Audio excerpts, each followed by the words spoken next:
Many health professionals question the role of screening programs in preventive health. They are concerned that it promotes overdiagnosis. But do you even know what overdiagnosis is? I'm not going to try to settle these controversies. I'm simply going to lay out the underlying mathematics and give you a clearer understanding of what overdiagnosis means in this context. In other contexts, overdiagnosis means something completely different. For example, in terms of mental health disorders, it can mean the definition of the disorder being expanded or the application of the definition being expanded.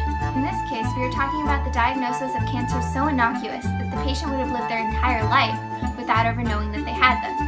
First, let's look at the way cancers grow. We can examine this on a chart where time is on the x-axis and tumor size is on the y-axis. For our purpose, it doesn't matter what tumor size refers to, if it's cell count, mass, or volume. This is an average tumor. It starts as a single cell and begins to grow exponentially, but eventually levels off.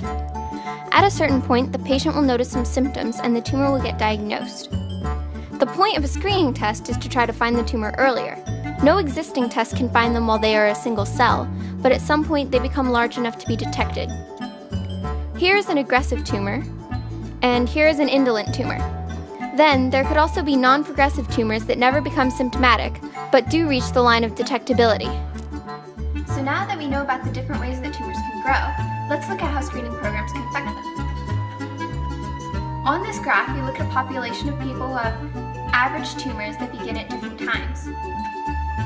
The stars represent when the tumor would be naturally diagnosed. Take a look at what happens with periodic screening. Notice how with indolent tumors, so many more are caught early. On the other hand, with aggressive tumors, only a few are caught early. Now let's look at the observed incidence rate as a result of the screening.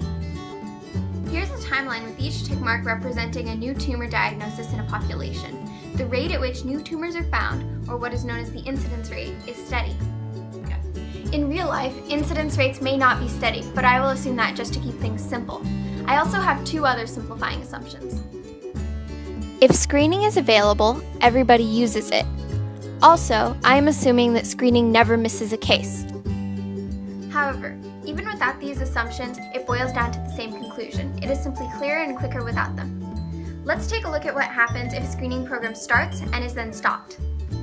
In the beginning, the screen detections increase the incidence rate. After they stop, there is a dip in the incidence rate because the tumors that would have been detected at that time have already been detected. So here's what a graph of the incidence rate over time should look like, but this isn't actually what happens. What we really see is this. While the screening remains active, the incidence rate never goes back to its original value and the total number of cases diagnosed has increased. So where did these extra cases come from? They must be because of non-progressive cases. Non-progressive cases constitute overdiagnosis in screening programs.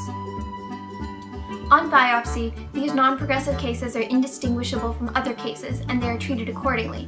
So the patient with a non-progressive tumor actually ends up worse off for having been screened because they are treated for something that never would have bothered them in any way. These overdiagnosed cases are why the benefits of screening programs are questioned.